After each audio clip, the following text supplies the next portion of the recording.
do it because I've had 3 different reunions at my house where every time after a few of our buddies die, I get on my emails and I call all the guys and I send out emails, and every time about 50 guys, the original, show up and we have a reunion and a memorial in honor of our fallen buddies. And that's just the kind of culture that I hope passes on to the young guys that they're listening to this, that they'll know 40 years from now they'll have buddies that they can turn to, they'll be supporting them. I went to recruit some football players the other day, and the football coach, "Are you guys a family?" I go, "Yeah, we're a family." But I think football coaches and a lot of other people give lip service to what a family means, whereas what what Johnny and Tim started was a real family. And by that I mean guys who show up when you need them the most. And so over the years, 2002, I showed up to a funeral for one of our original teammates, Attila. Attila was a tennis player, a tough tennis player, if you could imagine the 2 names go together, tough and tennis. But he came out for rugby and he broke his face the first or second game, but he still hung out, and he became a social member after that because he didn't want to break his face anymore. At his funeral in 2002, Greg Harold turns to me and says, "Mom, you know, Attila's not the first of us to go. There's actually been about 7 or 8 of us who have already died." I go, "I didn't know." And he goes, "Yeah, Mama." And then he started listing them all. One of them was Danny Malik, the Human Thumb. I think all hookers are the Human Thumbs, but Danny Malik was the original Human Thumb. He was from Lebanon. He spoke 7 languages. And for some curious reason, he thought Hawaiian Pidgin was the coolest language.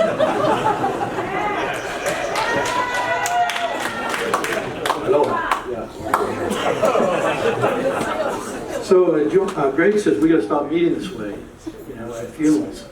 Before we all die and we move on, let's have some celebrations. I took from that sentence that Greg said the inspiration to start having reunions. And over the next 15 years, I had 3 reunions where every time a couple of our buddies died, we'd get together and we'd spend the first half of the night remembering those guys who died, and then the next half of the night doing a celebration of life and a roast to a couple of guys. So we roasted Johnny and Tim years ago, and we roasted a guy from England and another guy from Japan. We had a very diverse crowd that Johnny and Tim put together, and it was pretty awesome. And in addition to the 17 funerals that I attended for the different teammates, from time to time, you'd hear one of our buddies' parents had died or a family had died. So I went to Tim's dad's funeral and Hugh's funeral and Gary's mom and Ramon and Tony's mom and John Pache's brother. And each time at the back of the church, there would be 8, 10, 12 USD rugby guys there to show their honor and respect and love and support for their buddy. So that's what family means. It's not lip service, it's not cheap talk. It's showing up when they need you. Last year we lost Tim Ballou, who was the original ASB president, another one of the originals from the 1980 team.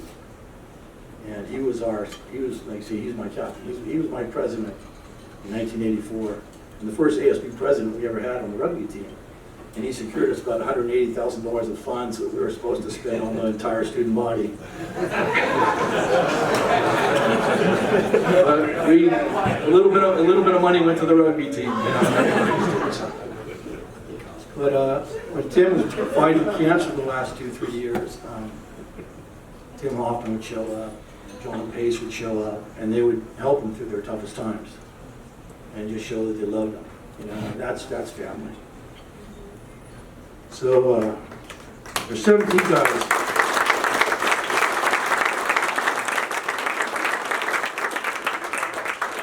There's 17 guys on this list, and if it was up to me, we'd stop and toast each one and have 17 different cheers. But we could do all one, or we could do 17. It's up to you. I'm going to go through them and list them all because they deserve mention. Our first sponsors were Father Mac, Father McDonald, and Doc Freitas. Father Mac was, how about it?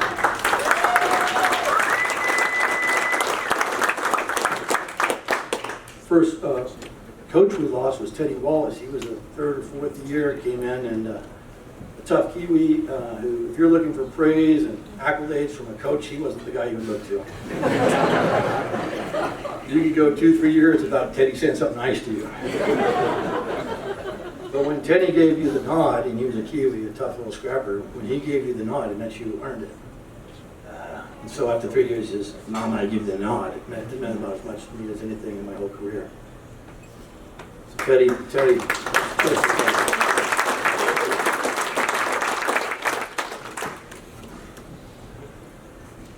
Two other originals, Andy Walker, lock, Jack Mason, original scrummy, Robert Fortune, fullback, and Greg Bart, prop, all from the original team. Cheers to them.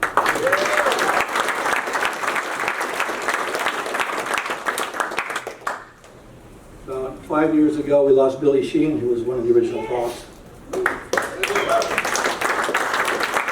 And at Billy Sheen's funeral, there was again 12 or 14 USD originals that showed up.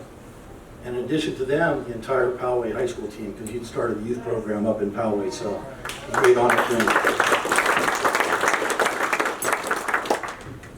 As you're following along here, the next name on your list is someone really special to us, and something that's part of the rugby tradition. In rugby, the first game I was ever in, some guy was punching me the whole game, and afterwards I went to the party, and I pointed the guy out to Tim Clark. You see that guy over there? He was punching me the whole game. I'm going to knock him out. Tim Clark goes, "If you do, you're off the club." So we go, "What?" "If you do, you're off the club." And "What do you mean?" He goes, "You should have taken care of it in the game." In rugby, if someone does something to you, take care of it in the game. Afterwards, you shake hands, and then it's over. And you go buy him a beer right now. And he taught us the right way. You know, if you get hit or they play dirty, you play tougher. You play tougher rugby, and you take care of it in the game. And one of our greatest adversaries in the first couple of years, and all through the years, was San Diego State. And those adversaries and opponents became our good friends, and many of them are here tonight. I'd like to salute all the old Aztecs who came out tonight. Thank you.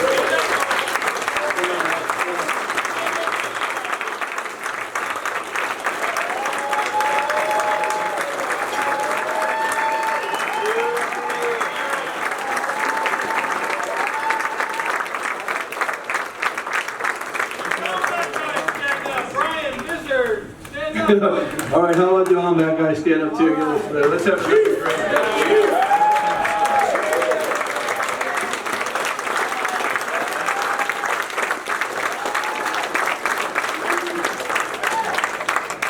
One of the great gifts the San Diego State guys gave us was a young man named Scotty Christie. He was their hooker, and he was probably the nicest and funnest guy that ever come out of San Diego State. And he recognized a good time when he saw it, and he pretty much abandoned San Diego State's parties every time he came over and started partying with us. So I'd like to salute Scotty Christie. I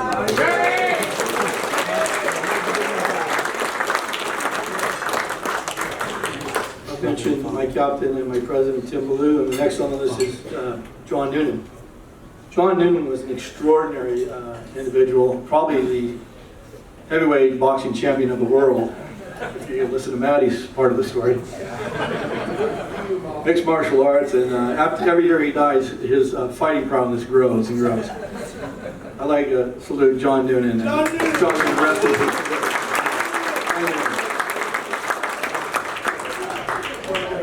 I've mentioned Teddy and Attila. The next guys on the list are from the late 80s. Mark Holman and Ken Caligari, a prop and a scrum half. Here's to them. If there's anyone here from the late 80s, please toast those people.